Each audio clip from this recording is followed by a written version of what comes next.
we the people of India having solemnly resolved to constitute India into a sovereign, secular, socialistic, democratic இந்த பண்புகளை காப்பாற்றிய ஒரு மாநில கட்சி திராவிட முன்னேற்ற கழகத்தை தவிர, கலைஞரை தவிர வேறு யார் இருக்கிறார்கள்? கலைஞரோடு அருகிலேயே பயணித்தவன், அவருடைய ஆளுமையை நான் அறிவேன். ஆனால் பெரியாரை காட்டிலும், அண்ணாவை காட்டிலும், கலைஞரை காட்டிலும் நான் நேசத்தோடும் பாசத்தோடும் இந்த தலைவர் மாண்புமிகு முத்துவேல் கருணாநிதி ஸ்டாலின் அவர்களை நான் நேசிக்கிறேன். பெரியார் இருந்தபோது ஆபத்து இல்லை. நாடாளுமன்றத்தில் 2 MP இல்ல பிஜேபிக்கு, ஜனசங்கத்துக்கு இல்ல. அண்ணா இருந்தபோது ஒற்றை இலக்கம், கலைஞர் இருந்தபோது 100 நாடாளுமன்ற உறுப்பினர்கள் ஆட்சி பொறுப்பில் இருந்தார். திராவிட மாடல் நாயகன் இருக்கிற நேரத்தில் பெரியார் இல்லை, கலைஞர் இல்லை, அண்ணா இல்லை. ஆனால் ஆபத்து எங்கே இருக்கிறது? வல்லூர் வட்டமிடுகிறது. 400 நாடாளுமன்ற உறுப்பினர்கள், இப்போது 250 நாடாளுமன்ற உறுப்பினர்கள், ஒரே மொழி, ஒரே தேசம், அரசியல் சட்டத்தை தூக்கி எறிவோம் என்று சொல்லுகிற போது நாங்கள் டெல்லிக்கு அவுட் ஆஃப் கண்ட்ரோல் என்று சொல்லக்கூடிய ஒரு மகத்தான தலைவனை இந்திய அரசியல் நாம் பெற்றிருக்கிறோமே. எங்களுடைய இறையாண்மை வேறு, உன்னுடைய இறையாண்மை வேறு என்று சொல்லக்கூடிய ஒரு ஆண்மை மகத்தான தலைவனை நாம் தமிழ்நாட்டில் பெற்றிருக்கிறோம். இந்த போராட்டம் தொடரும். இந்த போராட்டம் தொடரும் என்பதற்கு ஒரே ஒரு உதாரணம், நாளைக்கு இந்த இயக்கத்தை வழிநடத்த போகிற தம்பி உதயநிதி ஸ்டாலின் அவர்கள் சனாதனத்திற்கு முன்னால் மண்டியிட மாட்டேன் என்று சொன்னாரே. இந்திய அரசியலில் திராவிட முன்னேற்ற கழகம் என்கின்ற தலைப்பை எனக்கு தந்திருக்கிறார்கள். ஒரு நீண்ட நெடிய தலைப்பு. சம்பவங்களை கோர்த்துக் கொண்டே சொன்னால் 1 மணி நேரம் 2 மணி நேரம் போதாது. என்றாலும் கூட பேரறிஞர் அண்ணா அவர்கள் குறிப்பிட்டு சொன்னதை போல புட்டிங் செஞ்சுரிஸ் இன்டு கேப்சூல்ஸ், ஒரு நூற்றாண்டை ஒரு சின்ன சிட்டிகைக்குள் அடக்க முடியும் என்கின்ற அந்த அண்ணாவின் தத்துவத்தை ஏற்று ஒரு 10-20 மணித்துளிகளில் உங்கள் முன்னால் என்னுடைய கருத்துக்களை வைக்க விரும்புகிறேன். இந்திய அரசியலில் திராவிட முன்னேற்ற கழகம்,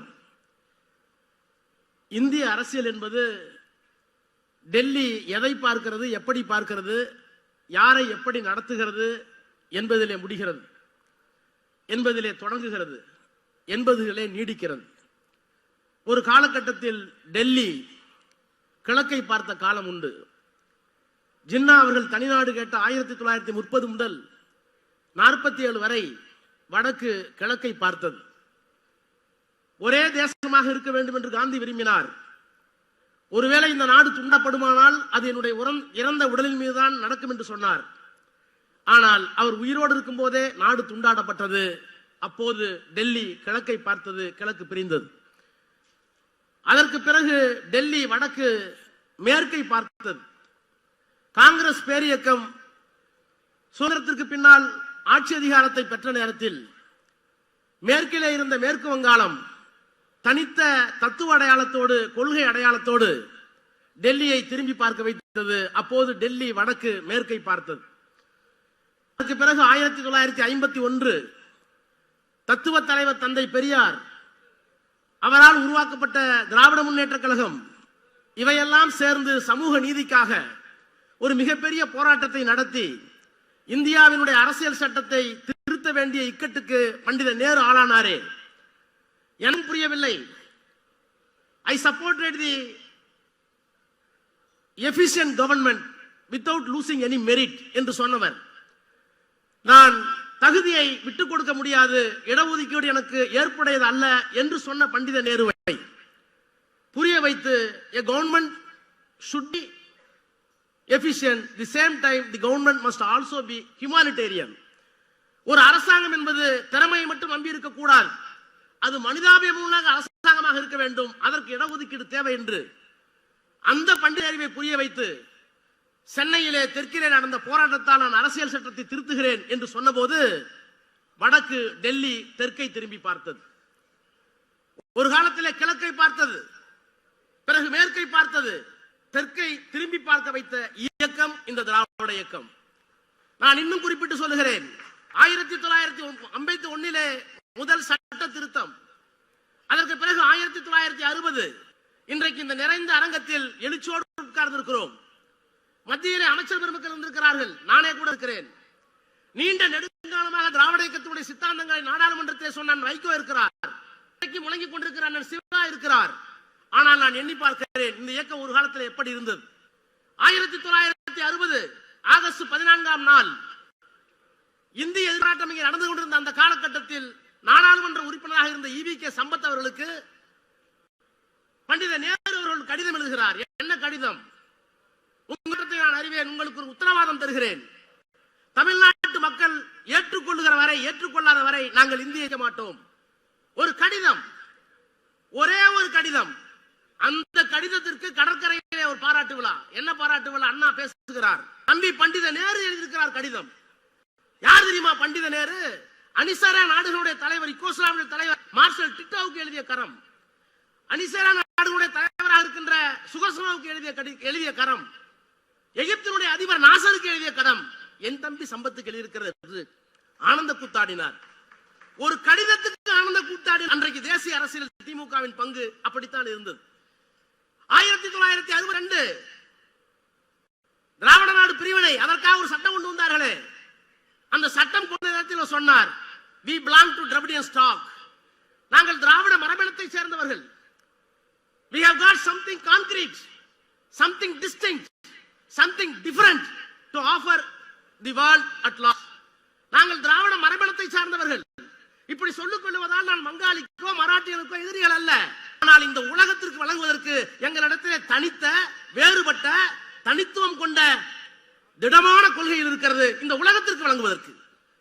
இதை சொன்ன போது நாடாளுமன்றம் திரும்பி பார்த்தது. அன்றைக்கு அவ்வளவுதான் தேசிய அரசியலில். அதற்கு பிறகு இன்னும் 63 அண்ணா பேசினார். என்ன பேசினார்? நேஷனல் இன்டகிரேஷன் கவுன்சில் திராவிடனோடு கோரிக்கை இங்கே எழுந்த பொழுது அந்த கோரிக்கை தடுக்க வேண்டும் என்பதற்காக ஒரு தடை சட்டத்தை கொண்டு வந்த நேரத்தில் ஒரு கவுன்சில், நேஷனல் இன்டகிரேஷன் கவுன்சில், தேசிய ஒருமைப்பாட்டு குழு. அந்த குழுவுக்கு யார் தலைவர்? திருவாங்கூர் சமஸ்தானத்தினுடைய திவானாக இருந்த சிபி ராமசாமி. வைஸ்ராய் கவுன்சிலே சட்ட அமைச்சராக இருந்த சிபி ராமசாமி. அவரை போட்டார்கள். நாடாளுமன்றத்திலே கேட்டார், எங்களை பிரிவினைவாதி என்று சொல்லுகிறீர்களே. அண்ணா பேசினார், எங்களை பிரிவினைவாதி என்று சொல்லுகிறீர்களே, நாங்கள் உரிமை கேட்டால் எங்களை துண்டாடுகிறான் சொல்லுகிறீர்களே, நீங்கள் தேசிய ஒருமைப்பாட்டுக்கு ஒரு ஆணை போட்டிருக்கிறீர்களே சிபி ராமசாமி, அவர் யார் தெரியுமா? சமஸ்தானங்களை இந்தியாவோடு இணைக்க வேண்டும் என்று வல்லபாய் பட்டேலும் நேரும் விரும்பிய போது திருவாங்கூர் சமஸ்தானத்தை இந்தியாவோடு இணைக்க விரும்பாமல் பாகிஸ்தானோடு போய் இணைப்பதற்கு ஜின்னாவிடம் பேரம் பேசிய சிபி ராமசாமி, உங்களுக்கு ஒற்றுமைவாதி, எங்கள் இனத்திற்கு மொழிக்கு உரிமை கேட்டால் நாங்கள் பிரிவினைவாதிகளா என்று 63 கேட்டாரு. அப்போது தேசிய அரசியல் திமுகவுக்கு இருந்த இடம். அதற்கு பிறகு அண்ணா முதலமைச்சரானார். அதற்கு பிறகு வந்த பணிகளை எல்லாம் நான் சொன்னால் நேரம் போதாது, நான் மாற்றி சொல்லுகிறேன். எது திமுக? இந்திய அரசியல் சட்டம் 1946 தொடங்கி 49 வரை கான்ஸ்டிடியூஷன் அசம்பிளி டிபேட்டிலே தொடங்கி நிறைவாக எழுதப்பட்ட அரசியல் சட்டத்தினுடைய முகப்புரைக்கு நான் வருகிறேன். அதுதான் திமுக என்று சொல்கிறேன். We the people of India having solemnly resolved to constitute India into a sovereign, secular, socialistic, democratic republic. இது ஒரு இறையாண்மை உள்ள நாடு, இது ஒரு சமதர்ம குடியரசு, இது ஒரு மதச்சார்பற்ற நாடு, இது ஒரு ஜனநாயக நாடு. நான் பெருமையோடு சொல்கிறேன், இந்தியாவில் எத்தனையோ தேசிய இனங்கள், எத்தனையோ மொழிகள், எத்தனையோ பழக்க வழக்கம், எத்தனையோ சாதி, எத்தனையோ மதம், இவற்றையெல்லாம் ஒரு கட்டுப்பாட்டுக்குள் கொண்டு வர வேண்டும் என்பதுதான் அரசியல் சட்டத்துடைய முகப்புரை.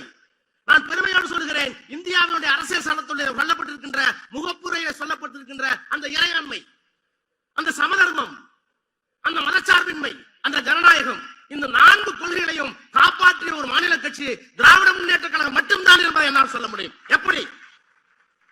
அண்ணா பேசினார், முதலமைச்சராக இருந்தார், மறைந்து விட்டார். கலைஞர் முதலமைச்சர். இந்தியாவுடைய இறையாண்மைக்கு எப்போது ஆபத்து? 1971 பாகிஸ்தான், 1999 கார்கில், திராவிட நாடு கேட்டவர்கள், பிரிவினைவாதிகள் என்றெல்லாம் சொல்லப்பட்ட நேரத்தில் 71 எந்த முதலமைச்சரும் தரவில்லை. இந்தியாவுடைய ஒருமைப்பாட்டுக்காக 5 கோடி ரூபாயை தந்து இறையாண்மையை காப்பாற்றியவர், 6 கோடி ரூபாயை தந்து இறையாண்மையை காப்பாற்றியவர் கலைஞர். 99 எந்த மாநிலம் கொடுக்கவில்லை வாஜ்பாய் பிரதமர். 100 கோடி ரூபாயை கார்கில் போருக்கு கொடுத்து இறையாண்மைக்கு கட்டியம் கூறியவர் கலைஞர். அப்ப அரசியல் சட்டத்துடைய பிரியாமல்ல இறையாண்மையை காப்பாற்றிய திராவிட முன்னேற்ற கழகம் கலைஞர். மதச்சார்பின்மைக்கு வாருங்கள். இங்கே ஆசிரியர் இருக்கிறார், விடுதலை ஆசிரியர் வீரமணி இருக்கிறார். ஒரு காலகட்டத்தில் திராவிட முன்னேற்ற கழகத்தினுடைய ஒவ்வாமை இருந்தது. என்ன ஒவ்வாமை? பிஜேபியோட கூட்டணி. செய்யத்தக்க அல்ல செய்ய அல்ல கெடும், செய்யத்தக்க அல்லாம யாரும் கெடுமாங்க. செய்ய வேண்டியதை செய்யலனாலும் தப்பா போடும், செய்ய வேண்டியதை செய்யாம உடனும். எங்கள் மீது குற்றச்சாட்டு வந்தது. என்ன குற்றச்சாட்டு? மதசார்பின்மைக்கு எதிராக விட்டார்கள் என்று. இல்லை, மதச்சார்பின்மையை காப்பாற்றிய இயக்கம் பிஜேபியோடு சேர்ந்து திராவிட முன்னேற்ற கழகம். எப்படி திராவிட முன்னேற்ற கழகம் வாஜ்பாயோடு பிஜேபியோடு கூட்டணி வைத்த போது குறைந்தபட்ச செயல் திட்டம் ஒன்று, காஷ்மீருக்கு வழங்கப்பட்டிருக்கிற 370 அதிகாரத்தை எடுக்கக்கூடாது. 2, மசூதி இருந்த இடத்தில் ராமர் கோயில் கட்டக்கூடாது. 3, இஸ்லாமியர்களுக்கு இருக்கிற பொது சட்டம், அவர்களை வஞ்சிக்கின்ற பொது சட்டத்தை காமன் சிவில் கோட் கொண்டு வரக்கூடாது. மதச்சார்பின்மை கொள்கையை வெளியிலே இருந்து காப்பாற்றுவது வேறு. ஆனால் வாஜ்பாயோடு கூட்டணி வைத்து அவர்கள் கையை கட்டி போட்டு இந்த 3ஐயும் செய்யாமல் காப்பாற்றிய இயக்கம் இந்திய அரசியலில் திமுகவும் தலைவர் கலைஞரும். அப்ப இறையாண்மை, மதச்சார்பின்மை, சோசியலிஸ்ட் வருகிறேன், சமதர்மம், மொரார்ஜி தேசாய் நிதித்துறை அமைச்சர், இந்திரா காந்தி பிரதமர், வங்கிகளை தேசியமயமாக்க வேண்டும், முதலாளிகளுக்கு மட்டுமே, பஸ் முதலாளிகளுக்கு மட்டுமே, மிராசார்களுக்கு மட்டுமே, மிட்டாக்களுக்கு மட்டுமே பயன்பட்ட வங்கிகளை தாழ்த்தப்பட்டவனுக்கும் பிற்படுத்தப்பட்டவனுக்கும் ஏழைக்கும் கொண்டு வர வேண்டும் என்பதற்காக அந்த சட்டத்தை நாடாளுமன்றத்தில் கொண்டு வர முயற்பட்ட போது மொரார்ஜி தேசாய் ஒத்துக்கல. ஆனால் அன்றைக்கு இங்கிருந்து ஒரு குரல், கலைஞரின் குரல் கூட்டணியில இருந்தார். இந்திரா காந்தி அம்மையார் அவர்களே, சமதர்மம் ஓங்க வேண்டும், அதுதான் எங்களுடைய கொள்கை, எங்களுடைய நாடாளுமன்ற உறுப்பினர்கள் உங்களுக்கு ஆதரவாக இருப்பார்கள், அந்த சட்டத்தை கொண்டு வாருங்கள் என்று சொல்லி அன்றைக்கு சமதர்மத்தை காப்பாற்றிய இந்த இயக்கம் இந்திய அரசியலில் திமுக. அப்ப இறையாண்மை, மதச்சார்பின்மை, சமதர்மம், ஜனநாயகம். எப்போது ஜனநாயகத்திற்கு ஆபத்து வந்தது? மிசா வந்த போது ஆபத்து வந்தது. யார் இந்த முதலமைச்சர்? நான் இன்னொரு மேடையில சொன்னேன், அந்த 25 வயதில் 23 வயதில் காயங்களோடு திருமணமான ஒரு புதிய மணமகன் இல்லத்தினுடைய சுகத்தை எல்லாம் துவக்க வேண்டிய அந்த வயதில் சிறையை சிலுவையை ஏற்றுக்கொண்டாரே. அப்படி ஜனநாயகத்திற்கு ஆபத்து வந்த போது அதை தடுத்து நிறுத்தியது மட்டுமல்ல, அதற்காக ஆட்சியை இழந்து எதிர்த்து நின்று குரல் கொடுத்து அதற்கு பிறகு அரசியல் சட்டத்தை திருத்தி 42 அமெண்ட்மெண்ட் சொல்வார்களே, நீதித்துறைக்கு மரியாதை இல்லை, நீதித்துறை கேள்வி கேட்க முடியாத நாடாளுமன்ற சட்டங்களை என்றெல்லாம் கொண்டு வந்தார்களே, அந்த காட்டு தர்பார் சட்டத்தை தூக்கி எறிந்து மீண்டும் ஒரு ஆட்சியை கொண்டு வந்த பெருமை கலைஞருக்கும் திராவிட முன்னேற்ற கழகத்திற்கும் இந்திய அரசியலில் உண்டு. நான் இப்போது சொல்கிறேன், we the people of India having solemnly resolved to constitute India into a sovereign, secular, socialistic, democratic, இந்த பண்புகளை காப்பாற்றிய ஒரு மாநில கட்சி திராவிட முன்னேற்ற கழகத்தை தவிர, கலைஞரை தவிர வேறு யார் இருக்கிறார்கள்? அவ்வளவு பெருமைக்கும். ஆனால் நான் இப்போது பார்க்கிறேன், பெரியாரை பார்த்திருக்கிறேன், பார்த்ததில் ஒரே ஒரு முறை பார்த்திருக்கிறேன், அவருடைய தத்துவங்களை படித்துக் கொண்டே இருக்கிறேன். இன்னமும் அண்ணாவின் ஆளுமையை நான் அறிவேன், பெரிய தலைவர்கள் எல்லாம் பேச்சை கேட்டிருக்கிறேன், நான் குறைத்து மதிப்பிடவில்லை. கலைஞரோடு அருகிலேயே பயணித்தவன், அவருடைய ஆளுமையை நான் அறிவேன்.